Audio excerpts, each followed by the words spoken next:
Ludicrous Feed is proudly sponsored by Carloop, data to empower Australia's EV revolution.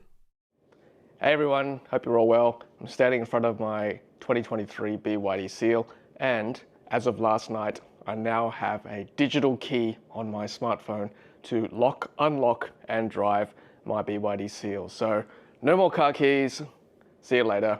Just have to carry my phone with me to drive my BYD Seal. And if you have a Series 5 Apple Watch, then it'll work as well to unlock and lock the car. You also need an iPhone XS to be able to have a digital key on your smartphone. And of course, it also works for Android as well. One thing to note too is that this update actually came out of the blue. There was no warning, which was kind of weird because I finished work last night and I got in my car, drove away from my workplace, and then suddenly the car said it's going to reboot in the next 15 seconds. And that kind of caught me off guard. I actually had to stop the car before driving out of the car park because I wasn't sure what was going to happen. So I stopped the car, the screen rebooted itself, the middle screen, and a minute later it was good to go again. And I didn't know at the time what was happening until I was alerted to the fact that the digital key was now active on my phone by somebody on social media. So yeah, there you go. BYD, some feedback. It'd be nice to have some notification or some warning that this is going to happen. Just a minor gripe there, but otherwise the digital key works really well. So let's get into it and I'll give you a demo of how it works. Okay, so the car is currently in a locked state, and you'll see on the front wing mirror on the driver's side for a right-hand drive vehicle anyway, it's got an NFC logo right there, and that is near field communication, of course. And once you set up your digital key on your smartphone, like I have, you can literally just tap my device like this. There, I didn't even unlock my phone or Face ID my phone or whatever, and it just opened the car door straight away. You can set up more security like Face ID to make sure the phone knows it's you, just for extra security, but there is an express option like this where you can just tap your phone like that and you're good to go. And like I said, I've got an older Apple Watch, so it doesn't work with my older watch, but my wife Joy has got a Series 5 Apple Watch, a very new one, so this is her watch right here, and you can just tap like that. See? And it unlocks the car straight away. I didn't have to unlock the watch or anything, and same thing to lock the car as well. So that's great if you've got a late model Apple Watch. All right, let's get into it and let's go inside the car. And by the way, you need to actually tap the phone or watch to the NFC field here. You can't, like a Tesla, just open the car door. It doesn't work, even if you've got your phone nearby, because it's not a Bluetooth connection. It is NFC. So let's tap that once again to open the car doors, and all in one take, we'll go inside and start the vehicle. And again, I don't have my car keys on me at all. It's in the house, it's not on my person whatsoever. So yeah, you can actually just start the car like this with my phone in my pocket. Boom. So that's really super handy. And yeah, you can actually just start the car going. So let's do that. So literally just shift down to drive and you are good to go. So previously without the digital key, it wouldn't do that. You actually need to have the physical key in the car to actually start the car to begin with. So yeah, that's nice. It's actually really handy. I can go leave the house without actually having the key with me anymore, which is fantastic. Okay, so just to let you know, I'm on software update version 1.2.1. You might have seen my update video recently, and it's actually 2403 firmware version as well, just for that other naming convention. So that is the app nowadays. That's what it looks like. It's gone through a few updates, which is good. Thanks, BYD. And if you scroll down, you'll see digital keys there. That's the second option.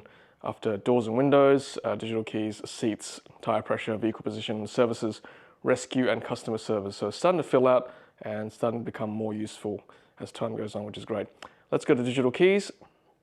There it is there. So you can actually share the keys with other people, which I've done with my wife Joy. So it's also on her phone and watch as well now.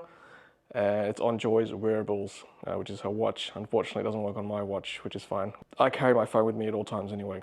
So there it is, all nicely laid out for you there. And at any time, you can just remove the key from your smartphone if you do sell your vehicle. You can also revoke access for anybody who's sharing that key with you at any time. And just a note too from a viewer who kindly said to me that if you have both an Apple and Android phone, you want to use both for the key, it's best to set it up on the Apple iPhone first and then share it to the Android. It works better that way. And then if you go to Apple Wallet, you can actually see who's sharing your phone with you, which is, there you go, Joy, my wife, is sharing the phone with me at the moment. And looking at her profile, you can actually set her permissions too, and you can stop sharing from Apple Wallet as well. And then there are time limits too. So limited starts never and ends in the year 10,000. So yep, I've given her basically unlimited or lifetime access for my key until I revoke it.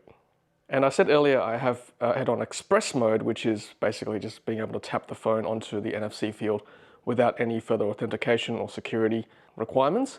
You can actually adjust that as well. So if I go to info, and then you've got more options here. So the provider is obviously BYD, open the app from there, and then there's this thing called Express Mode. It says your car key will work without requiring Face ID or your passcode and may be available when your iPhone needs to be charged. So you can actually turn that off. So if I turn off Express Mode, it means that Face ID is required. So let's try that now. Okay, so the car is currently unlocked. Let's tap my phone, which is locked. So there we go. I've got to double click that after it checked out my face. And then if I want to unlock it, again, double click to use, and yep, saw my face as well. So there we go. What about when I want to drive the vehicle with that extra security requirement? So let's go in. Okay. And when you first set up the phone to pair, you've actually got to be in the car, have the vehicle turned on before you set it all up, and have the phone on this NFC part near the armrest too. Just a quick note there. You don't need to have the phone there anymore after you've set it all up. You can actually have it like on the charging pad. So let's see what happens when we have that express mode turned off. Yeah, so once you've unlocked the vehicle, then the car is happy that you've authenticated and you can start the vehicle without having to show your face once again with the app. Alrighty, so that is the digital key experience with my BYD Seal. And thanks very much to BYD for making my life easier. I need to carry one less item in my pocket now.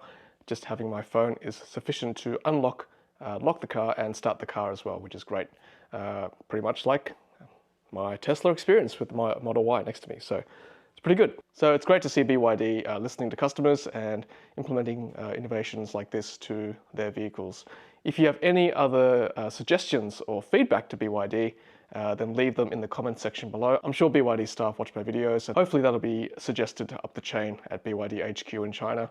And yeah, make it easier for us to drive this vehicle overall. So thanks again, BYD. Good experience, good feature, and be sure to stay subscribed to the channel. I'll bring you more features as they come to my BYD Seal. Thanks so much for watching. Until next time, happy charging.